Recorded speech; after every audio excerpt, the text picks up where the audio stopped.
Una cámara sellada, aislada del mundo durante 30 milenios, debería contener exactamente lo que la física y la biología predicen.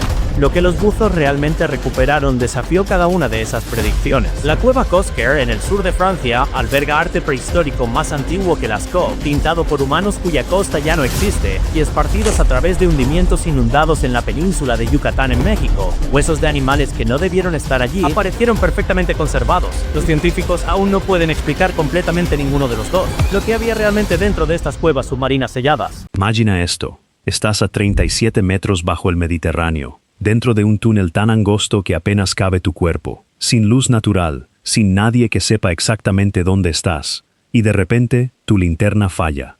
No hay señal de auxilio bajo el agua, no hay forma de pedir ayuda, solo tú, la oscuridad absoluta y 175 metros de roca inundada entre tú y el aire.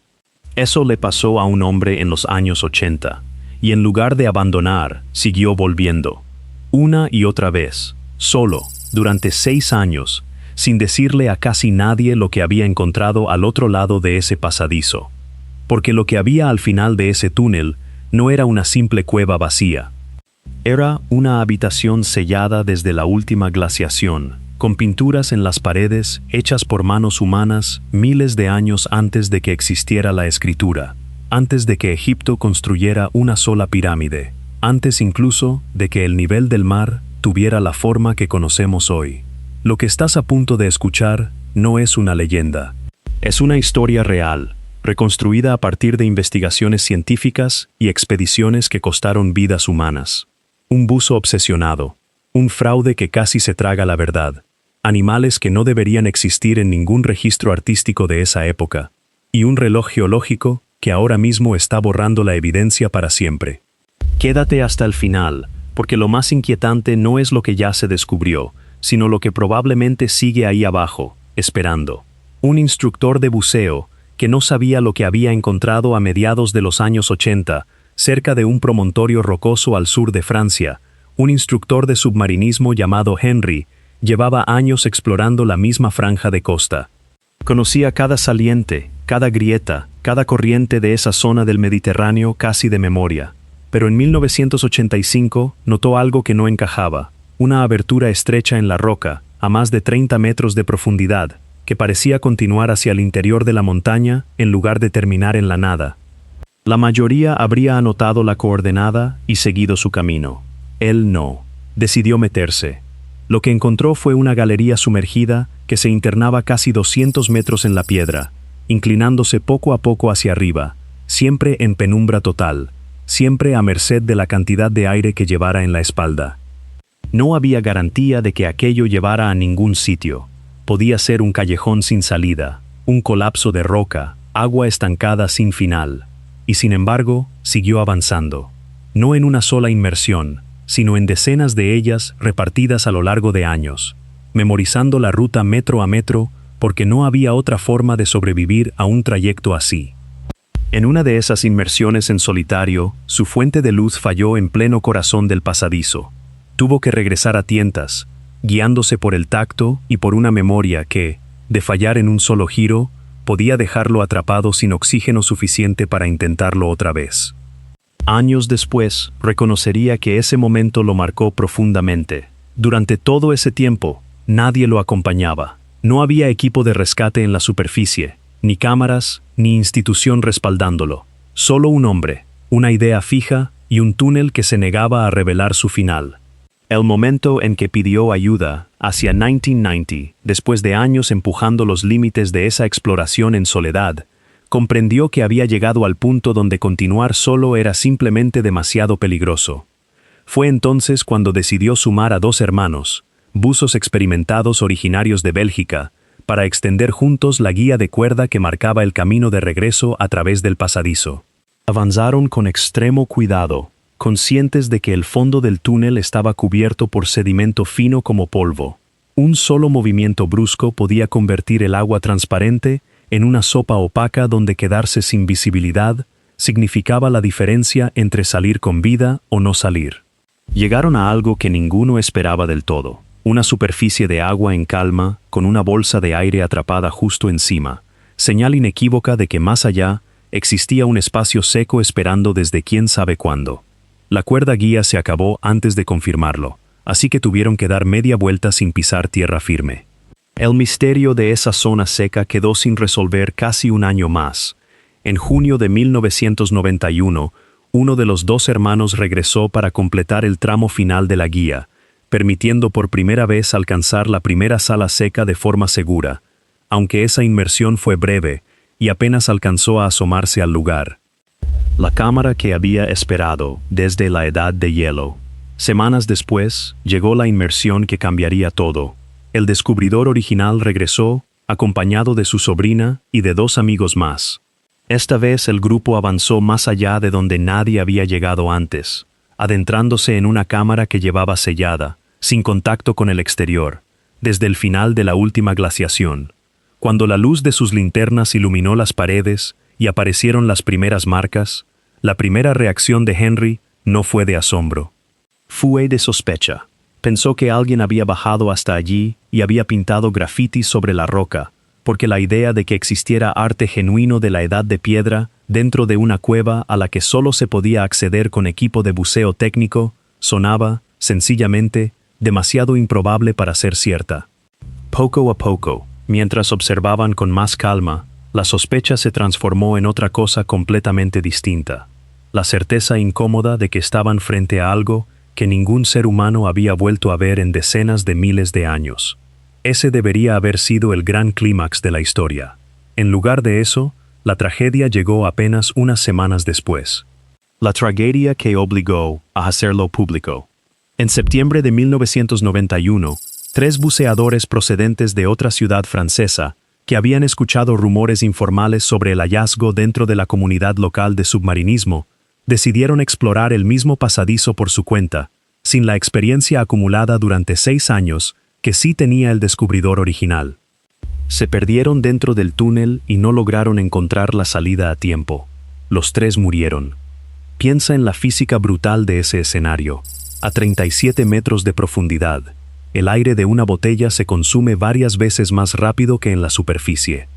Un buzo que duda, que retrocede, que empieza a sentir el pánico apoderarse de su respiración dentro de un pasadizo tan angosto que en algunos tramos obliga a girar el cuerpo de lado, puede quedarse sin aire mucho antes de alcanzar cualquiera de los dos extremos. Sumado a eso, la narcosis por nitrógeno a esa profundidad puede empezar a nublar el juicio de una persona sin que ésta lo note, justo cuando más necesita mantener la calma. El propio descubridor participó en la angustiosa tarea de ayudar a recuperar los cuerpos.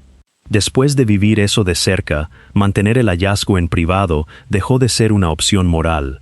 2 días más tarde, presentó un informe formal ante las autoridades marítimas, y en cuestión de horas, lo que había sido durante 6 años una obsesión personal, se convirtió en un asunto de Estado, remitido de inmediato a los servicios arqueológicos regionales. El arqueólogo que aprendió a bucear a los 69 años. Confirmar que aquellas pinturas eran auténticas exigía algo poco habitual. Un especialista en arte del Paleolítico, que además supiera bucear a profundidad, dentro de un túnel que ya había cobrado 3 vidas.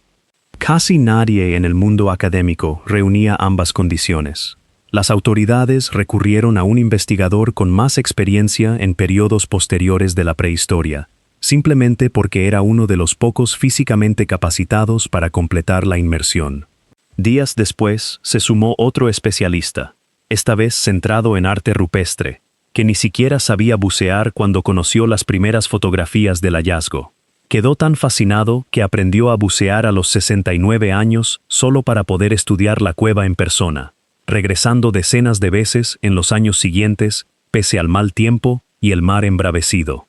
Esa primera expedición confirmó lo que parecía casi imposible de creer.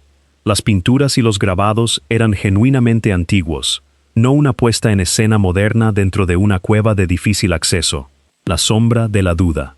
Pero confirmar la autenticidad ante un pequeño grupo de expertos no bastó para acallar el escepticismo general. Ese país cuenta con más cuevas decoradas de la edad de hielo que cualquier otro lugar del planeta, pero todas, sin excepción, se habían encontrado siempre en una región determinada. nunca en la zona donde apareció esta. Esa anomalía geográfica bastó para que varios especialistas pusieran en duda públicamente la autenticidad del hallazgo. El debate se intensificó con detalles concretos, aves similares a pingüinos, jamás documentadas en el arte de esa región, manos con dedos que aparentaban estar cortados, y la coincidencia de que el borde inferior de varios caballos pintados encajara casi exactamente con la línea actual del agua. Parte de esta controversia se ventiló en la prensa internacional, llegando a insinuar que todo el sitio era una elaborada falsificación. Un reconocido prehistoriador español salió a defender la autenticidad, señalando que, aunque él mismo desconociera antecedentes de aves similares en arte rupestre, sí existían otros animales igualmente inusuales documentados en sitios ya verificados sin duda alguna. Una especie poco común en el registro no era, por sí sola, motivo suficiente para descartar todo un yacimiento. Con el paso de los años, campañas de excavación y conservación fueron acumulando evidencia física que terminó por cerrar cualquier teoría de fraude. Y esa misma evidencia respondió finalmente a la gran pregunta que sobrevolaba todo el caso. ¿Cómo terminó una galería de arte prehistórico en el fondo del Mediterráneo? La montaña que el mar se tragó lentamente. Durante el último periodo glacial, el paisaje de esa costa no se parecía en nada al actual. El nivel del mar se encontraba entre 100 y 120 metros por debajo del nivel presente, porque enormes cantidades de agua estaban entonces atrapadas en forma de hielo sobre buena parte del hemisferio norte. En ese contexto, la entrada de la cueva no estaba bajo el agua en absoluto. Se encontraba a varios kilómetros de la costa, mirando hacia una llanura abierta y transitable. Cuando el planeta comenzó a calentarse hace unos 10.000 años, los glaciares empezaron a fundirse a un ritmo cada vez mayor, y el nivel del mar subió de forma progresiva durante milenios.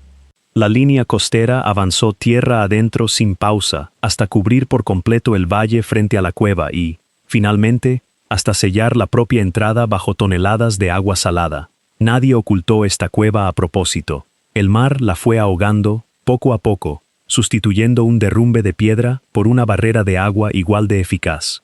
Ese tipo de sello natural es prácticamente imposible de fabricar de forma artificial, lo que en sí mismo ya era una fuerte pista a favor de la autenticidad.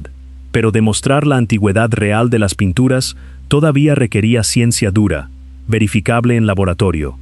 La ciencia que acabó con toda duda. Cuando se anunciaron las primeras estimaciones de antigüedad, algunos científicos las recibieron con escepticismo por parecer demasiado elevadas. Datar muestras tan antiguas, mediante carbono radiactivo, es complicado, pero no imposible, y con el tiempo, los investigadores construyeron un caso sólido, con varias líneas de evidencia independientes. La prueba más contundente llegó de finas capas de un mineral que se forma lentamente sobre la roca y que habían crecido directamente encima de varias pinturas. Ese recubrimiento no puede formarse en unas pocas décadas, así que cualquier imagen debajo de esa capa tenía que ser genuinamente antigua. Fragmentos de madera y polen recuperados del sitio reforzaron después ese mismo caso. Con el tiempo, los especialistas reunieron docenas de dataciones independientes, y los resultados se agruparon en dos periodos claramente diferenciados, uno en torno a los 27.000 años y otro alrededor de los 19.000. Esa distribución en dos bloques significaba que la cueva no fue decorada en una sola visita, sino en al menos dos oleadas separadas por miles de años, pertenecientes a dos culturas prehistóricas distintas, cada una con sus propias herramientas y técnicas. Animales que no deberían estar ahí. La mayoría de las cuevas decoradas más famosas del mundo están cubiertas de caballos, bisontes, mamuts y otros animales terrestres típicos de las llanuras y bosques de la Edad de Hielo. Esta cueva cuenta una historia completamente distinta. Junto a los caballos, cabras montesas, gamuzas y un ciervo gigante hoy extinto, las paredes muestran decenas de imágenes de focas y de aves que a primera vista parecen pingüinos. El recuento total ronda las 500 representaciones entre pinturas y grabados, repartidas en 11 especies diferentes, incluyendo un león de las cavernas y un antílope hoy desaparecido de la región, además de alrededor de 200 signos geométricos distribuidos por todo el recinto. Esas aves, casi con toda seguridad, no eran pingüinos reales, porque esa familia de aves nunca ha existido de forma natural en el hemisferio norte. Los investigadores creen que los artistas estaban retratando una gran ave marina no voladora, hoy completamente extinta, que dominaba el Atlántico Norte y que se parecía asombrosamente a un pingüino pequeño, con su característico cuerpo blanco y negro adaptado para nadar en lugar de volar. Esa especie desapareció definitivamente durante el siglo XIX, cazada hasta la extinción mucho después de que estas pinturas se hicieran, lo que convierte a esta cueva en uno de los pocos lugares del planeta donde todavía puede verse su imagen conservada en ocre y carbón. También aparecen marcas que algunos especialistas interpretan como medusas o pulpos, sumando todavía más vida marina a una galería que, según cualquier otro ejemplo conocido de esa época, debería haber permanecido estrictamente terrestre. Ese contenido marino cobra sentido en cuanto se recuerda la cercanía original de la cueva con la costa de la Edad de Hielo. Pero las imágenes más debatidas de todas no son animales en absoluto. El gran salón de los caballos. En la parte más profunda de la cueva, más allá del pasadizo inundado, el techo se eleva hasta unos 30 metros en la sala final, un espacio tan amplio que los primeros exploradores necesitaron tiempo solo para asimilar sus dimensiones. A lo largo de un tramo de pared se concentra lo que hoy se conoce como el Gran Panel de los Caballos, 63 figuras equinas individuales, una de las colecciones más grandes de este tipo encontradas en cualquier cueva decorada de la región. Junto a ese panel aparecen también cruces grabadas directamente en la piedra, marcas cuyo propósito exacto sigue siendo un misterio. Nadie sabe si funcionaban como conteo, como señales territoriales o como parte de un sistema de creencias hoy perdido. Lo que el suelo guardó. En silencio. Las paredes pintadas cuentan solo una parte de la historia.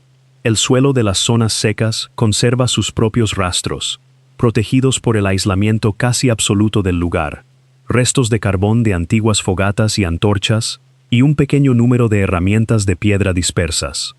Uno de los hallazgos más llamativos es una placa de un mineral calcáreo de poco más de 20 centímetros que los investigadores creen que se usó como lámpara, con grasa o aceite ardiendo, para iluminar el camino en cámaras que de otro modo habrían permanecido en oscuridad total.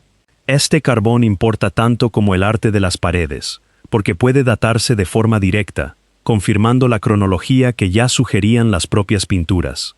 Las manos a las que les faltan dedos.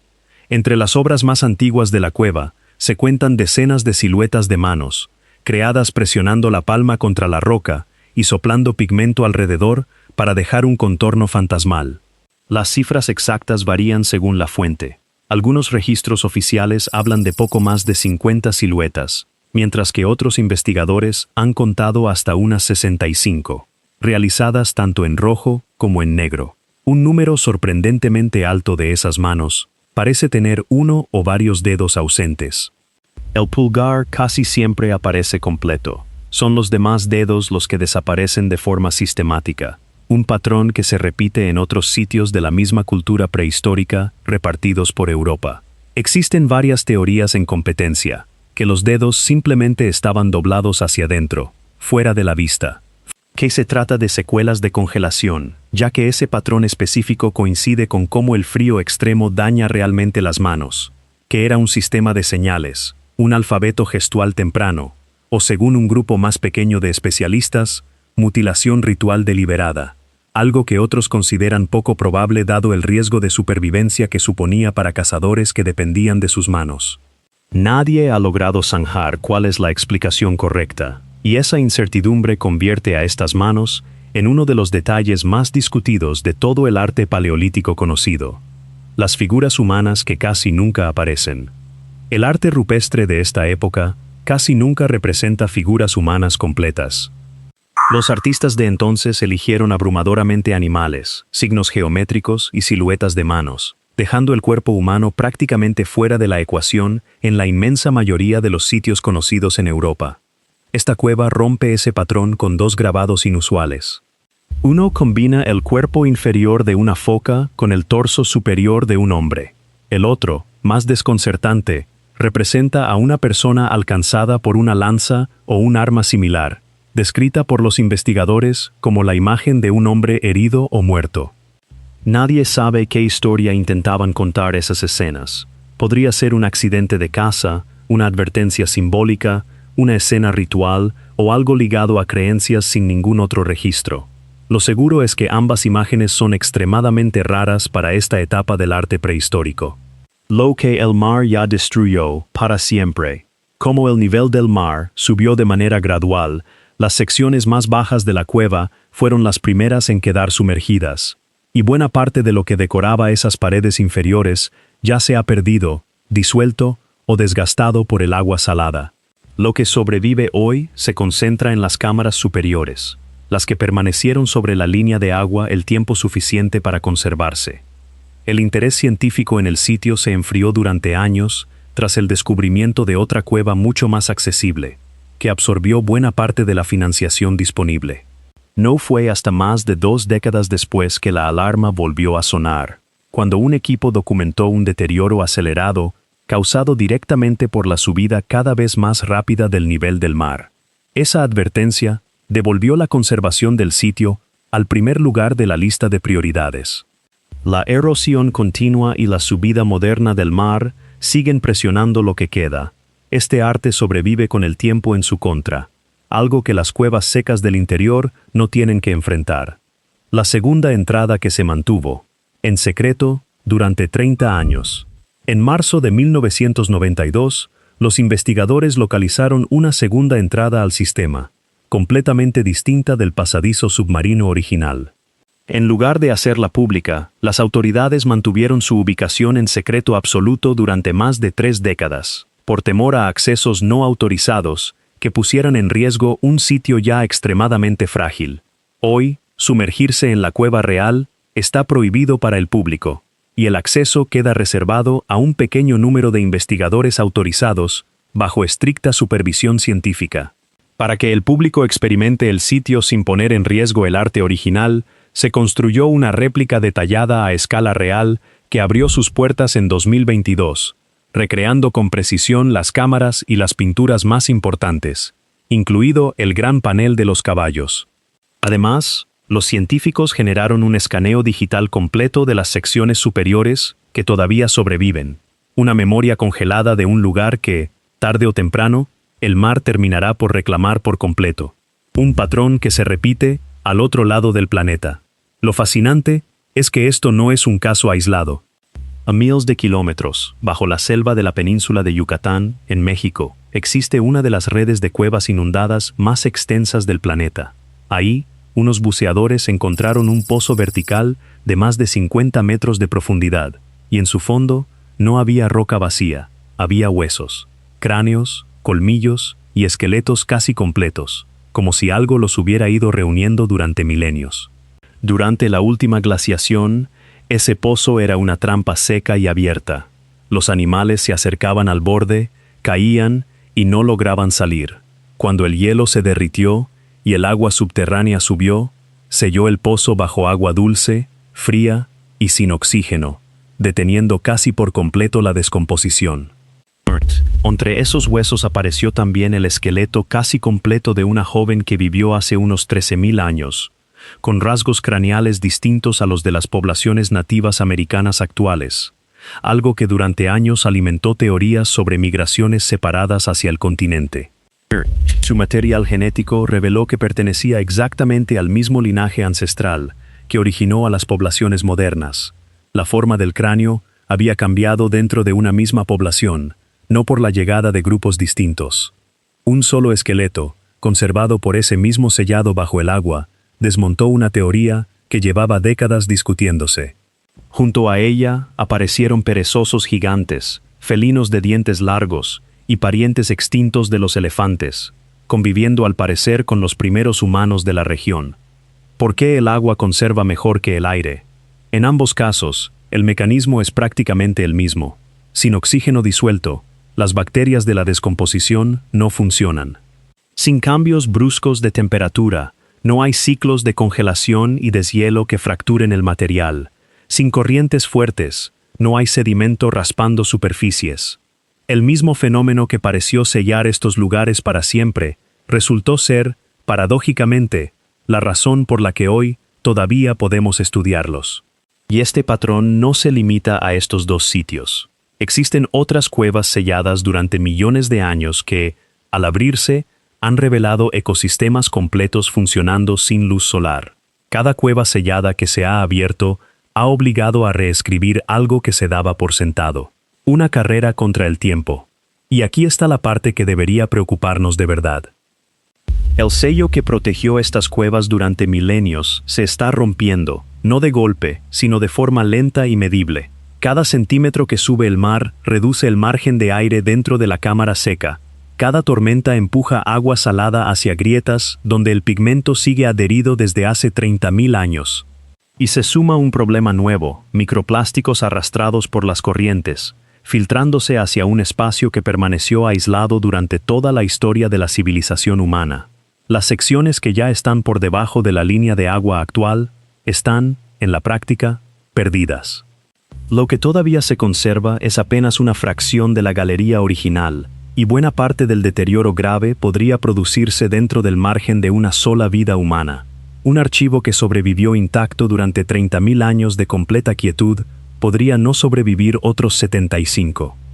Por eso la réplica digital no es un simple gesto turístico. Equipos especializados repitieron el mismo trayecto submarino que en su día costó 3 vidas, cargando escáneres láser capaces de registrar cada superficie con precisión milimétrica, dejando un gemelo digital que hoy conserva detalles que la propia roca original ya ha perdido. A pesar de todo lo documentado, siguen abiertas preguntas que ningún estudio ha resuelto del todo. Nadie sabe con certeza por qué los animales marinos ocupan un lugar tan protagonista aquí, cuando casi ningún otro sitio de arte de la Edad de Hielo en Europa se centra en criaturas del mar.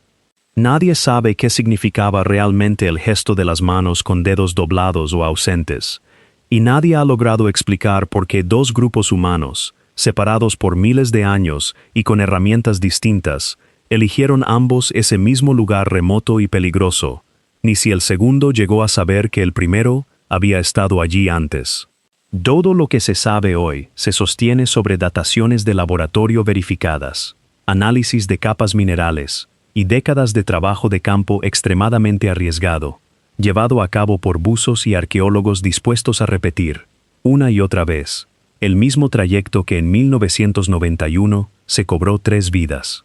Lo que empezó como la curiosidad personal de un instructor de buceo que decidió seguir una grieta extraña en la roca, terminó convirtiéndose en uno de los pocos yacimientos de arte de la Edad de Hielo construido alrededor de focas, aves marinas hoy extintas y una figura humana herida, en lugar de los caballos y mamuts que aparecen en casi cualquier otro lugar del mundo. Un mar que podría haberlo destruido todo terminó, en cambio, sellándolo en el tiempo durante miles de años, preservando una versión de la vida en la Edad de Hielo que nadie esperaba encontrar antes de que aquel primer haz de luz cortara la oscuridad por primera vez. Y ahora mismo, mientras el nivel del agua sigue subiendo centímetro a centímetro, esa misma historia corre contra un reloj que no se detiene por nadie. Historias como esta son la razón por la que sigo haciendo este canal, para desenterrar lo que el tiempo intentó esconder y contarlo antes de que desaparezca del todo. Si llegaste hasta aquí, ya sabes que aquí no encontrarás resúmenes superficiales, sino investigaciones completas contadas con el cuidado que merecen. Así que si esta historia te dejó con la piel de gallina, suscríbete a Wise, activa la campanita y quédate cerca, porque la próxima cueva sellada, el próximo secreto que el planeta guardó durante milenios, está a solo un video de distancia. Nos vemos en el siguiente.